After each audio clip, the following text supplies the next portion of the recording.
आप सुन रहे हैं रेडियो सबरंग। जुड़िए अपनों के संग। नमस्कार, मैं रंजिता गुप्ता रेडियो सबरंग के सभी श्रोताओं का हार्दिक अभिनंदन करती हूँ। दीपोत्सव पर्व दीपावली की धूम के बीच इस समय पूरे दिल्ली एनसीआर और अनेक स्थानों पर जहां एक ओर ट्रैफिक, कंस्ट्रक्शन और फैक्ट्री से वायु प्रदूषण पहले से ही चरम सीमा पर है, वहीं स्मॉग ने इस समस्या को और गंभीर और जीवन घातक बना दिया है।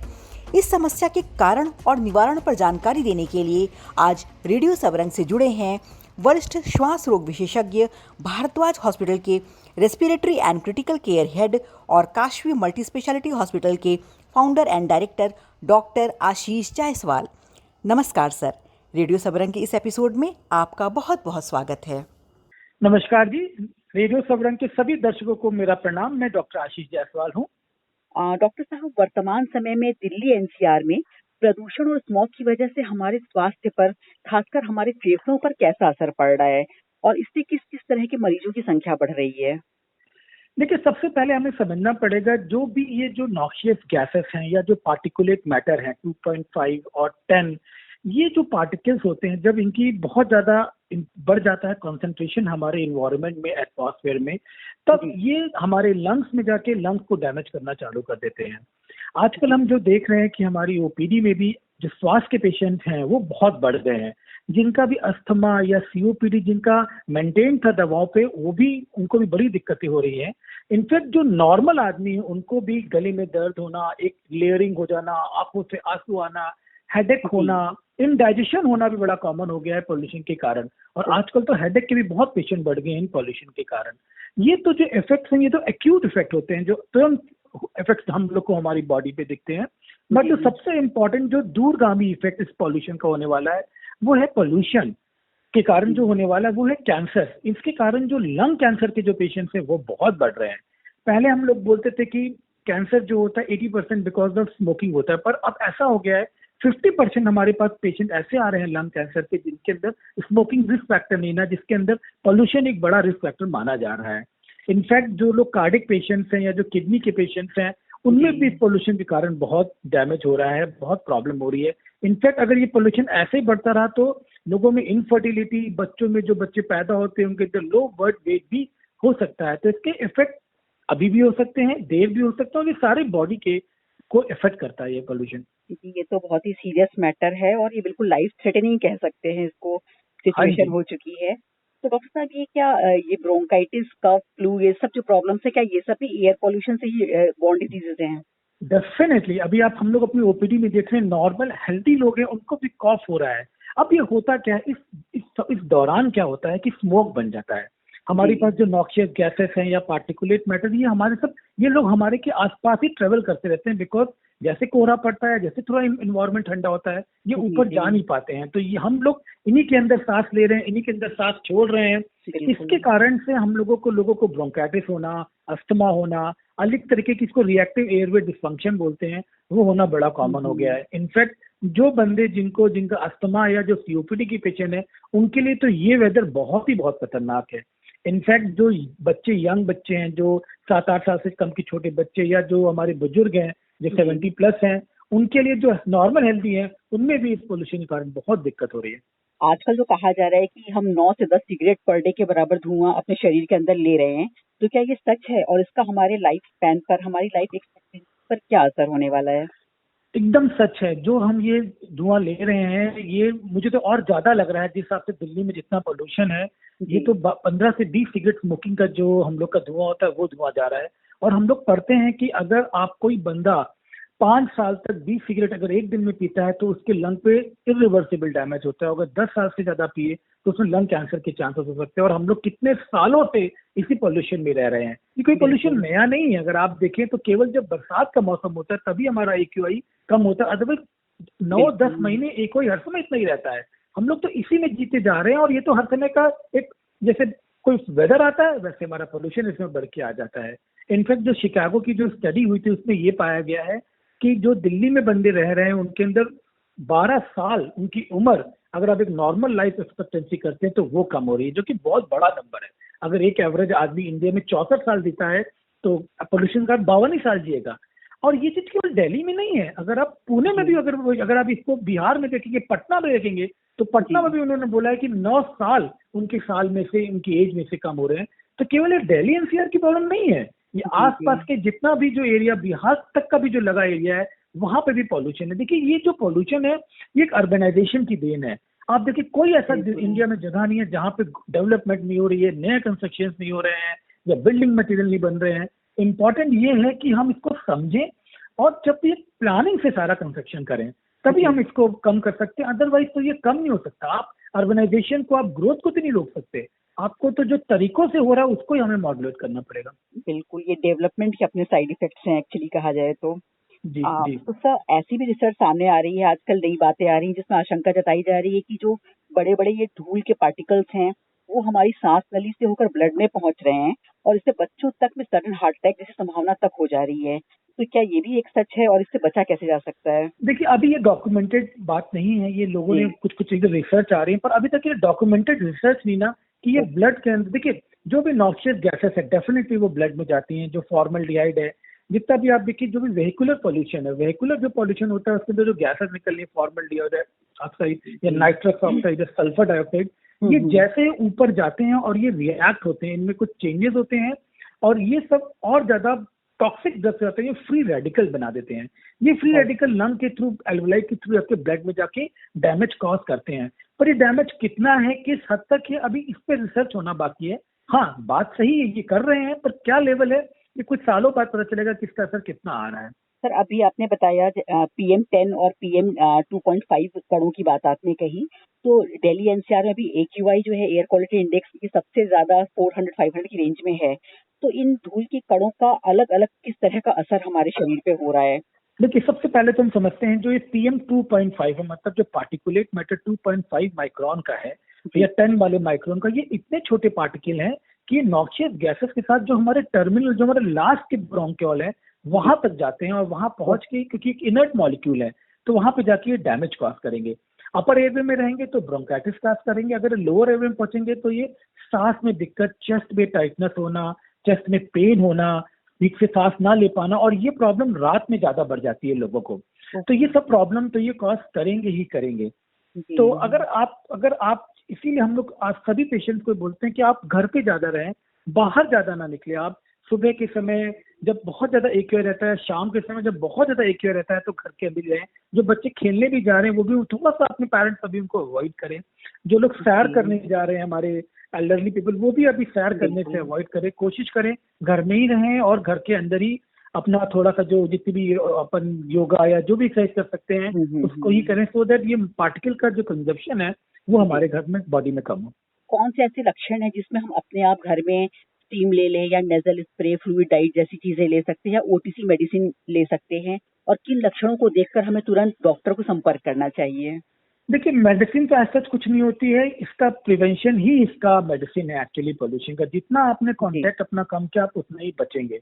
अगर आपको आंखें रेड बहुत हो रही है या सांस में दिक्कत हो रही है या चेस्ट पेन हो रहा है तो डेफिनेटली आप अपने फिजिशियन से मिले और समझें। कोई ऐसी दवा एग्जैक्टली नहीं आती, पर हम ये बोलते हैं ढेर सारा पानी पिए और खाने में ऐसे कोई बहुत स्पेसिफिक चीजें हम लोग नहीं बोलते, पर हम बोलते हैं जो बैलेंस डाइट है, जो इंडियन सिस्टम की बैलेंस डाइट है, दाल चावल रोटी सब्जी वो लें, बहुत हैवी चीजें मत लें, बहुत तेल मिर्चा मसाला वाली चीजें मत लें। ढेर सारे फ्रूट्स लें जिसके अंदर एंटीऑक्सीडेंट्स हो, तो जो ये गैसेस जाके फ्री रेडिकल इंड्यूस डैमेज कर रही है वो डैमेज को भी हम लोग कम कर सकते हैं। तो ढेर सारे फ्रूट्स, ग्रीन वेजिटेबल्स, अपनी नॉर्मल डाइट लें। कोई ऐसा कोई मेडिसिन नहीं ना, पर मेडिसिन के मामले में एक बात बहुत जरूरी है कि इस समय मैं ये एडवाइस करूंगा कि जो लोग अपने ब्रोंकियल अस्थमा के, जो लोग अपने इनहेलर ले रहे थे, COPD के इनहेलर ले रहे थे, वो अपनी दवाएं बंद मत करें। अगर वो ठीक भी हैं तो अपनी दवाएं जरूर से करें ताकि उससे उनको आगे की दिक्कत ना पड़े। ये जो कार्डियक पेशेंट्स हैं या जो किडनी के पेशेंट्स हैं, अपनी प्रॉपर दवा अपना और सजग हो जाए अभी 2-3 महीने, क्योंकि अगर कोई उनमें डैमेज हो तो ये दवाएं हैं उस डैमेज को प्रिवेंट करती है। मतलब सावधानियां हर तरह से बरतनी चाहिए।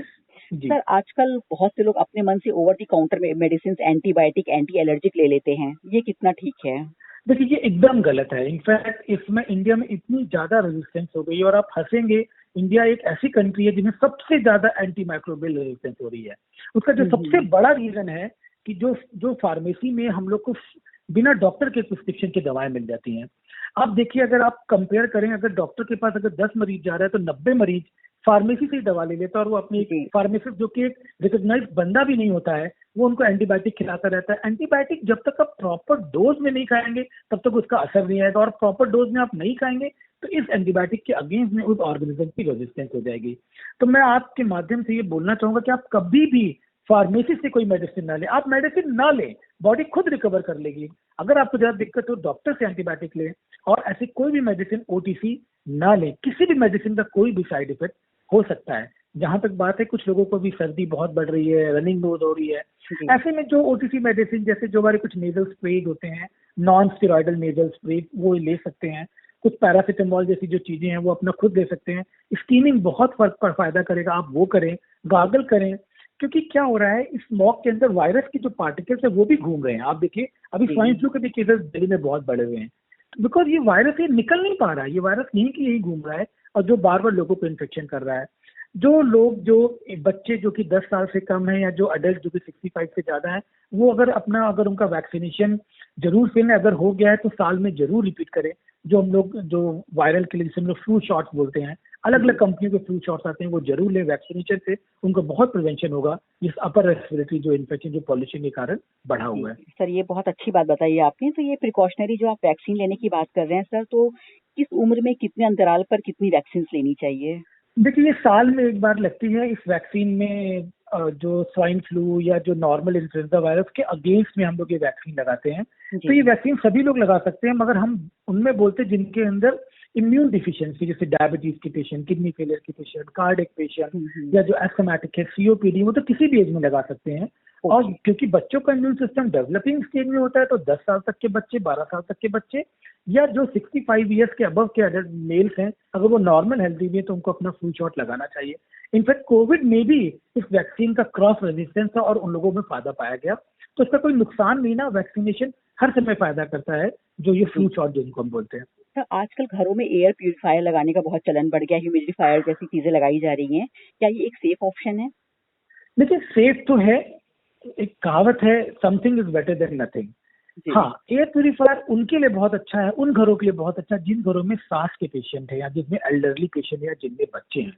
नॉर्मल हेल्दी एडल्ट में एयर प्यूरिफायर का बहुत ज्यादा असर नहीं होगा। अब एक यहाँ पे एक बहुत इंपॉर्टेंट पॉइंट है इंडोर एयर पॉल्यूशन का। ऐसा जरूरी नहीं कि आप बाहरी एयर पॉल्यूशन है, आपके घरों के अंदर भी बहुत पॉल्यूशन है। अगर आप घर में भी आप अपना AQI देखेंगे तो वो भी 400 से कम नहीं आएगा। और हम तो घर में ज्यादा समय तक रहते हैं, हम बाहर तो 8-9 घंटे, घर में तो 16-17 घंटे रहते हैं। तो घरों का पॉल्यूशन भी एक बहुत बड़ा डिटरमिनेंट होता है। ऐसे केसेस में हम ये एडवाइस करते हैं कि जब AQI बाहर कम हो, अपने घर को वेंटिलेट करें। वेंटिलेशन से क्या होगा, थोड़ा सा ये AQI आपका थोड़ा सा नॉर्मलाइज हो जाएगा। एयर प्यूरिफायर डेफिनेटली हेल्प करेगा, मगर एक सबसे टफ पॉपुलेशन में हेल्प करता है। सारे यंग अडल्ट में एयर प्यूरिफायर का कोई बहुत ज्यादा रोल नहीं हो पाता। सर, वैसे ही क्या घर में नेबुलाइजर लेना भी एक सेफ ऑप्शन है? देखिए, नेबुलाइजर लेना कोई सेफ ऑप्शन नहीं ना, अंटिल अनलेस अगर आपके डॉक्टर ने साइड नहीं दिया है, क्योंकि नेबुलाइजर के भी अपने अलग साइड इफेक्ट हो सकते हैं। इसमें एक इम्पॉर्टेंट पॉइंट आता है, आजकल बड़े ही प्लांट्स आ रहे हैं जो कि एयर, लोग बोलते हैं ऑक्सीजन बनाते हैं वो प्लांट्स। उन प्लांट्स का भी कोई रिसर्च नहीं ना, कोई डॉक्यूमेंटेड एविडेंस नहीं ना कि वो प्लांट भी हेल्प करते हैं। आजकल देखिए कितने प्लांट्स और सब लोग खरीद रहे हैं, किससे ऑक्सीजन बनेगी। तो ये सब मिथ है, इनका कोई साइंटिफिक एविडेंस अभी तक तो नहीं आया हुआ है। सर, और जैसे कोरोना काल में था कि पल्स ऑक्सीमेट्री से हर समय हम घर पर भी अपनी ऑक्सीजन सैचुरेशन टेस्टिंग कर रहे थे, क्या इसकी जरूरत इस समय भी है? नहीं, अभी तो जरूरत नहीं है। हाँ, पर जो अस्थमा के पेशेंट है, जो कार्डियक पेशेंट है, जो थोड़ी सी सिक है, जिनको ब्रेथलेसनेस हो रही है, उनको डेफिनेटली नापना चाहिए। पॉल्यूशन पर से के कारण नहीं, मगर और जो उनकी खुद की बीमारियां हैं उसको असेस करने के लिए वो ये कर सकते हैं। इसमें कोई बुराई नहीं है और ये करना भी चाहिए। इससे उनको अपनी हेल्थ का अप टू डेट पता रहेगा। सर, आपने बताया कि लंग्स की हेल्थ मेंटेन करने के लिए हमें एंटीऑक्सीडेंट्स लेने चाहिए, तो इसके ऑप्शंस क्या क्या हैं? आप उस पर थोड़ा प्रकाश डाल सकते हैं? सबसे इम्पोर्टेंट है, मैं यही एडवाइस करूंगा कि डिफरेंट कलर के फल खाएं। जो डिफरेंट कलर के फल होते हैं बहुत ज्यादा एंटीऑक्सीडेंट में रिच होते हैं। ग्रीन वेजिटेबल्स बहुत ज्यादा रिच होती हैं, तो आप इन चीजों का ज्यादा सेवन करें। और ऐसा नहीं कोई एग्जॉटिक आपको वेजिटेबल्स खाना है, आप जो नॉर्मली जो अवेलेबल वेजिटेबल्स हैं आप केवल वही खाइए, उन्हीं में सबसे ज्यादा एंटीऑक्सीडेंट होता है। एग्जॉटिक वेजिटेबल्स महंगी पड़ती है और बहुत ज्यादा काम नहीं करती हैं। सर, ये तो हो गई डूज की बात। अगर हम डोंट्स की बात करें कि लंग्स हेल्थ के लिए हमें किन चीजों से परहेज करना चाहिए? क्या नहीं लेना चाहिए, तो वो ऐसी चीजें कौन सी हैं? देखिए, सबसे इम्पोर्टेंट है सिगरेट स्मोकिंग, इस समय एकदम अवॉइड करना चाहिए। और जो जी। सेकंड है सिगरेट स्मोकिंग, मतलब कोई अगर आपका दोस्त भी रहा, आप उससे बचिए, क्योंकि सिगरेट स्मोकिंग के कारण इमीडिएटली फ्री रेडिकल हमारे बॉडी के अंदर जाते हैं, जो कि पुराने पॉल्यूशन के फ्री रेडिकल के साथ मिलके ज्यादा डैमेज कर सकते हैं। यहाँ पे एक और एक दो नहीं होता, एक और एक 11 हो जाता है। तो सिगरेट स्मोकिंग सबको अवॉइड करना चाहिए। दूसरा, बाहर जब भी मैंने बोला ज्यादा AQI के समय में बाहर ना जाए। इनफैक्ट केवल इसमें नहीं, सरकारों को भी बहुत से काम करने चाहिए। जैसे फॉर एग्जांपल एक छोटी सी बात बोलता हूँ, आजकल देखिए जो ये अभी इस समय जो सबसे ज्यादा प्रॉब्लम दिल्ली NCR में फ्लाई ऐश की है, उनमें भी बहुत ज्यादा PM पार्टिकल्स हैं। यानी रोडों पे देखिए धूल पड़ी है, वो धूल उड़ती है, सारी की सारी धूल हमारे साथ साथ घूम रही है। जो कंस्ट्रक्शन साइट्स हैं वहां से धूल बहुत निकल रही है, कहीं डिमोलिश हो रहा है वहां से धूल बहुत निकल रही है। तो as a citizen, as a civilise, as a civil person, हम लोग को उसके अगेंस्ट भी एक्शन लेना चाहिए, और जहां पे ऐसा कुछ हो रहा है उसको तुरंत रुकना चाहिए।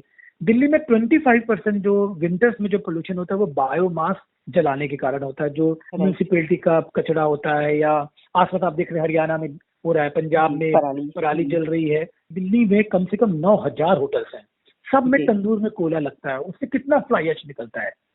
उन सबको भी अभी हमारी रिस्पॉन्सिबिलिटी है, मॉरल रिस्पॉन्सिबिलिटी है कि अब ये कुछ समय के लिए हम कोयला के लिए कोई अलग कोई ऑप्शन हम ढूंढें, या जो LPG को अपन 100% करें, या जो बर्निंग हो रही है उसको कम करें, डिमोलिशन साइट को बंद करें।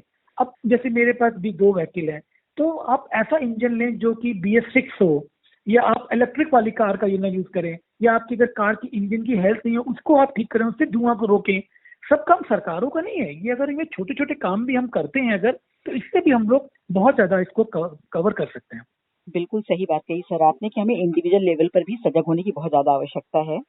डॉक्टर साहब, एक छोटी सी भ्रांति जो मिल्क प्रोडक्ट्स को लेकर आजकल बहुत हो रही कि मिल्क प्रोडक्ट्स को कफ में नहीं लेना चाहिए, तो ये कितना सच है? ये एकदम गलत है। सारे मिल्क प्रोडक्ट सेफ हैं, और मिल्क प्रोडक्ट से कभी भी कोई कफ नहीं बनता है। हाँ, कुछ लोगों को मिल्क प्रोटीन में एलर्जी के कारण थोड़ी प्रॉब्लम होती है, और वो एलर्जी में लोगों को पेट में दर्द होता है, ना कि सर्दी खांसी होती है।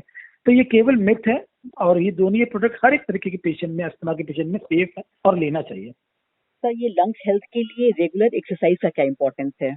देखिए, बहुत इंपॉर्टेंट है। हमको समझना पड़ेगा जो हमारा रेस्पिरेशन होता है वो केवल 20% लंग के कारण होता है, 80% तो मसल्स के कारण होता है। और मसल्स को इम्प्रूवमेंट करने के लिए हम क्या कर सकते हैं? रेस्पिरेटरी एक्सरसाइजेस, अनुलोम विलोम हो गया, या जो भी आसन हो गए हैं, ब्रेथ होल्डिंग, जो ये सब एक्सरसाइजेस होती हैं, ये सब हमारे उस 80% जो हमारी डायफ्राम मसल काम करती है या इंटरकॉस्टल मसल काम करती है, उनको हेल्प करता है। तो किसी भी आपको छोटा सा एग्जाम्पल देता हूँ। US में लोग पर्वत चढ़ जाते हैं ऑक्सीजन कंसंट्रेटर लगा के, उनके लंग्स नहीं है, सिर्फ पत्थर, वो पूरे पर्वत चढ़ जाते हैं। हम लोग सोच भी नहीं सकते ऐसा क्यों, क्योंकि उनकी मसल्स काम कर रही हैं। जब आप मसल को ट्यून करते हैं तो आप बड़ा से बड़ा काम कर सकते हैं, लंग्स की वैल्यू कम हो जाती है। इसलिए respiratory exercises are very important and corners, तो सबको ये करना चाहिए। इस समय जो समय चल रहा है, इसमें हमें किस तरह का मास्क का प्रयोग करना चाहिए जब हम बाहर निकलते हैं या कहीं पर भी? देखिए, जो भी इस समय, क्योंकि आपको तो देखिए ये जो पोल्यूटेंट गैसेस हैं, ये बहुत बहुत नैनो पार्टिकल हैं। इनके अंदर केवल और केवल जो N95 मास्क है उन्हीं का रोल है, और वही इसमें इफेक्टिव है। अगर हम सोचे कि हम एक पतला सा कोई कपड़ा लगा दें, या हम कोई अपने जो नॉर्मल मास्क होता है 3 प्लाई, उससे बहुत ज्यादा इफिकेसी नहीं आएगी।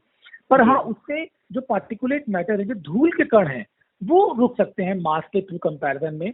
मगर जो सबसे बेस्ट है वो तो N95 है, उससे धूल के कण भी रुकेंगे, और उससे जो नॉक्शियस गैसेस अंदर जा रही हैं वो भी रुक जाएंगे। बिल्कुल सर, बहुत अच्छी जानकारी दी सर। ये हमारा बहुत ही विशेष दीपोत्सव का पर्व दीपावली मनाने का समय है। इस समय चारों ओर दीप प्रज्वलन होनी है, पूजा पाठ आदि के साथ साथ लोग उत्साह के साथ पटाखे भी चलाते हैं। तो त्योहारों के इस समय में आप हमारे रेडियो सबरंग के श्रोताओं को क्या संदेश देना चाहेंगे और किन सावधानियों की एडवाइस देंगे? देखिए, अगर पटाखों की जहाँ तक स्पेसिफिकली बात है, तो पटाखों से नो डाउट बहुत पोल्यूशन होता है। मैं मानता हूँ पटाखों से पोल्यूशन होता है, हमें थोड़ा अवॉइड भी करना चाहिए, और ऐसे पटाखे यूज करने चाहिए जिसके अंदर पोल्यूशन कम हो। मगर केवल पटाखे के कारण हमारा इस समय दिक्कत होती, तो ये एकदम गलत बात है। ये तो एक चलता ही चला रहा पोल्यूशन, ये तो है ही है। और पटाखों से कोई बहुत ऐसा पोल्यूशन का रेट बढ़ने वाला भी नहीं है। पर हमने देखा है दिवाली के 1-2 दिन के बाद बहुत ज्यादा दिक्कत हो जाती है उन पटाखों, क्योंकि ये अचानक से बहुत ज्यादा हमारे एनवायरनमेंट में आ जाते हैं। मैं यही बोलूंगा कि पटाखे ऐसे लें जिसके अंदर पोल्यूशन ना हो। आजकल बड़े ऑर्गेनिक पटाखे या ऐसे भी कुछ पटाखे आने लग गए हैं जिसके अंदर दिक्कतें नहीं होती है।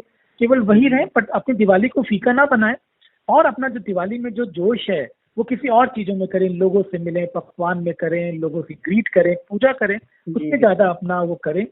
और आपके माध्यम से मैं सबको हैप्पी दिवाली भी बोलना चाहूंगा कि happy and safe Diwali to all viewers of your channel.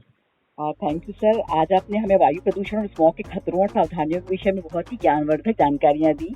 इसके लिए आपका बहुत बहुत आभार और साथ ही रेडियो सबरंग की ओर से हो दीपावली की बहुत बहुत शुभकामनाएं। थैंक यू, आप लोगों को भी थैंक यू। हैप्पी दिवाली।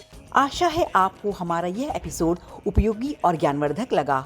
आप अपने सुझाव feedback@radiosabran.in पर अवश्य दें। दीपावली की शुभकामनाओं के साथ आप सभी का बहुत बहुत धन्यवाद। आप सुन रहे थे रेडियो सबरंग। जुड़िए अपनों के संग।